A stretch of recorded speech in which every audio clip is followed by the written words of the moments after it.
45,000 रुपये से कम पेंशन तो डीए यानी कि महंगाई भत्ता डियरनेस अलाउंस साल में 4 बार बढ़ना चाहिए। साथियों, एक बड़ी अपडेट आ रही है पेंशनरों के लिए। पूरी खबर पे चलते हैं कि क्या खबर आ रही है दिल्ली से। 8वें वेतन आयोग के 9 महीने का समय बीत चुका है। अब आयोग के पास 9 महीने का ही समय बचा है। इस दौरान उसे अपनी रिपोर्ट तैयार कर सरकार को देना है। इस बीच भारत में पेंशनर समाज ने बड़ी मांग कर दी है। आयोग इस यूनियन ने महंगाई भत्ता फिटमेंट फैक्टर से लेकर 45,000 रुपये कम से कम पेंशन रखने की डिमांड की गई। साथियों, जो भारत पेंशनर समाज है उन्होंने सरकार के सामने बड़ी मांग रख दी है कि कम से कम 45,000 रुपया पेंशन होनी चाहिए और जो डीए है वो साल में 4 बार उनको मिलना चाहिए। अब जो डीए मिलता है वो 6 महीने मिलता है। इनकी मांग है कि हर तीसरे महीने डीए की घोषणा होनी चाहिए। जबरदस्त पॉइंट है, सरकार के सामने रखना चाहिए, क्योंकि पेंशनर जो हैं वो भी देश के विकास में भागीदार थे। आज वो बुजुर्ग हो गए तो उनका जीवन यापन ही पेंशन पे चल रहा है। तो जो पेंशन है वो बहुत मामूली है, 20-25 हजार रुपये। संगठन का कहना है कि बढ़ते खर्चों को देखते हुए पेंशनर के लिए कम से कम पेंशन की व्यवस्था की जाए, जिससे कर्मचारी रिटायरमेंट के दौरान अच्छा जीवन व्यतीत कर सके। मिंट की रिपोर्ट के अनुसार 7 अगस्त को इस संगठन ने दिल्ली में आयोग के सामने अपनी डिमांड को रखा। यानी कि जो पेंशनर समाज है उन्होंने जो अपनी मांग रखी है वो 7 अगस्त को आयोग के सामने रखी है, आयोग के चेयरमैन के सामने रखी है। अब 4 बार बढ़े महंगाई भत्ता। अब यह क्या खबर है, चलो ये भी देखते भाई।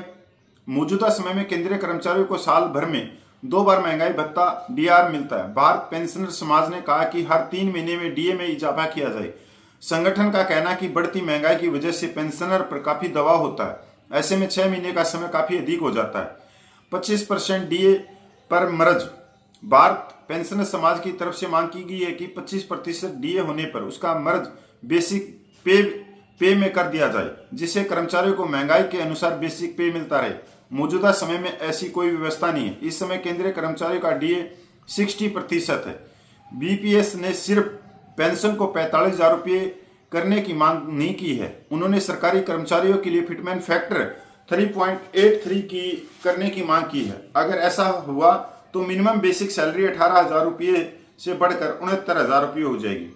फैमिली यूनिट बढ़ाने की भी मांग की गई है। इस संगठन ने फैमिली यूनिट को बढ़ाने की मांग की है। मौजूदा समय में फैमिली यूनिट 3 है, इससे को बढ़ाकर 5.2 करने की मांग की गई है। संगठनों का कहना है कि माता पिता को भी फैमिली यूनिट में जोड़ा जाए।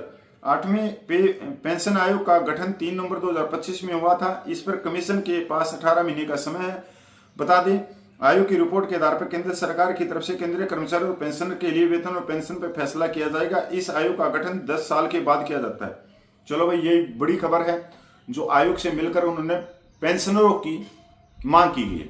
अब आप देखो, जो केंद्र सरकार के जो पेंशनर है वो 69 लाख के करीब है, तो एक बहुत बड़ा समाज है।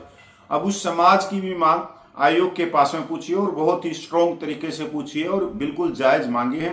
मैं इनका समर्थन करता हूं कि ये बिल्कुल पेंशनरों की जीवन यापन से जुड़ी हुई है। एक सम्मानजनक जीवन जीने की ये मांग है, क्योंकि अगर जेब में पैसा नहीं होगा तो सम्मानजनक जीवन जिएंगे कैसे। और खर्चे आज के दिन रात चौगुने भाग रहे हैं। तो ये नहीं है कि कर्मचारी जो पेंशनर है उन्होंने कुछ काम नहीं किया, नहीं, वही पेंशनर हैं जिन्होंने देश को आज 2026 में लेके आए। जो देश की अर्थव्यवस्था का ढोल पीटते हैं राजनीतिक पार्टियां, कि कभी बोलते हैं जीडीपी 4 नंबर पे चलेगी, जीडीपी 3 नंबर पे चलेगी, विश्व की सबसे बड़ी अर्थव्यवस्था है, आज ये चीजें, आज वो चीजें। तो ये चीजें किसी राजनीतिक पार्टी के नेताओं ने नहीं बनाई कि कांग्रेस बीजेपी ने, वो तो कर्मचारी वर्ग था। चाहे वो बॉर्डर पे खड़ा हुआ सैनिक था, चाहे वो